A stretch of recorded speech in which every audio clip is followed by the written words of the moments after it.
Halo semua, Assalamualaikum warahmatullahi wabarakatuh. Di sini saya akan mempresentasikan hasil analisis saya dalam jurnal yang berjudul Pentingnya Literasi di Masa Pandemi pada Siswa SMK Profita Bandung. Pada latar belakang, di masa pandemi COVID-19, kemampuan literasi siswa SMK semakin penting. Tapi kenyataannya, masih banyak siswa yang literasinya rendah, baik dari bagian segi membaca, menulis, sampai berpikir kritis. Penyebabnya macam-macam, kurang bahan bacaan, kurang motivasi, dan teknik membaca yang kurang tepat.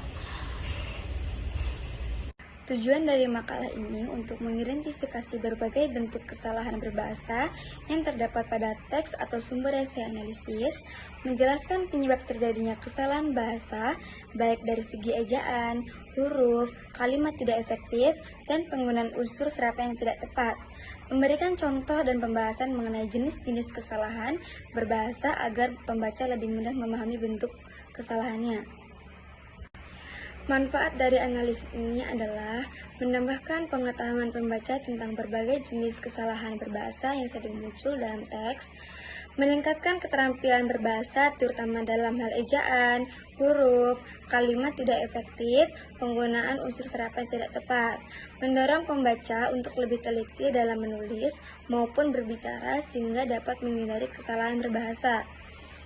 Memberikan contoh konkret mengenai bentuk kesalahan dan perbaikan sehingga dapat menjadikan referensi dalam pembelajaran bahasa Indonesia. Baik, yang pertama itu ada kesalahan dalam ejaan. Ada beberapa kesalahan yang ditemukan dalam penggunaan ejaan, yaitu pandemik COVID-19. Bentuk yang benar adalah pandemi COVID-19 karena kata pandemik bukan bentuk baku dalam bahasa Indonesia dan angka tahun penyakit menular seperti COVID-19 ditulis dengan tanda hubung. Yang kedua itu ada kesalahan penulisan huruf. Kesalahan juga muncul pada penggunaan huruf kapital yang tidak konsisten. Itu pada SMK Profita Kota Bandung. Yang benar adalah SMK Profita Kota Bandung. Kesalahan di sini bagian kota. Di jurnal ini bagian kota itu kalimat kota tidak menggunakan kapital. Seharusnya itu menggunakan huruf kapital. Yang kedua, kesalahan kalimat tidak efektif. Yang pertama itu pada kalimat, literasi merupakan bagian dari proses peningkatan kemampuan siswa dalam memahami kompetensi dan peningkatan kemampuan berpikirnya. Kalimat yang benar adalah, literasi merupakan bagian dari proses peningkatan kemampuan siswa dalam memahami kompetensi dan mengembangkan kemampuan berpikir.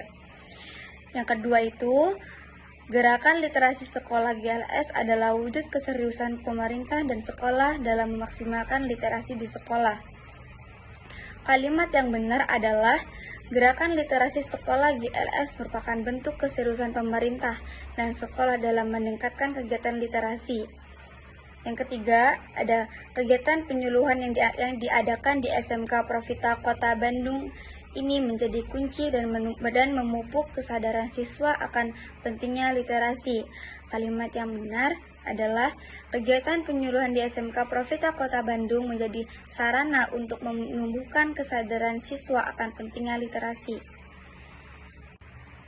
Yang ketiga, ada kesalahan paragraf.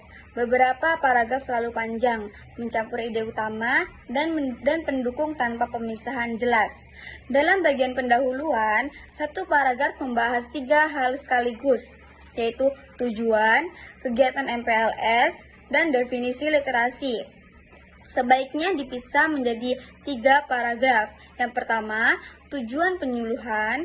Yang kedua, konteks pelaksanaan MPLS pandemi. Dan yang ketiga, pengertian dan pentingnya literasi. Beberapa paragraf hanya terdiri dari satu kalimat yang panjang, run on, stage, seperti dalam bagian metode dan hasil pembahasan. Sebaiknya pecah kalimat panjang menjadi beberapa kalimat pendek agar mudah dipahami. Selanjutnya, Kesalahan penggunaan unsur serapan yang tidak tepat. Masih ada beberapa kata serapan dalam teks yang belum sesuai kaidah bahasa Indonesia. Kesalahan pertama ada beberapa penulisan kata pandemik yang seharusnya ditulis pandemi.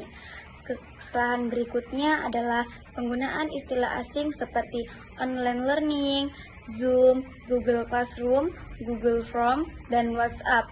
Istilah tersebut sebaiknya disesuaikan menjadi bahasa Indonesia, misalnya pembelajaran daring.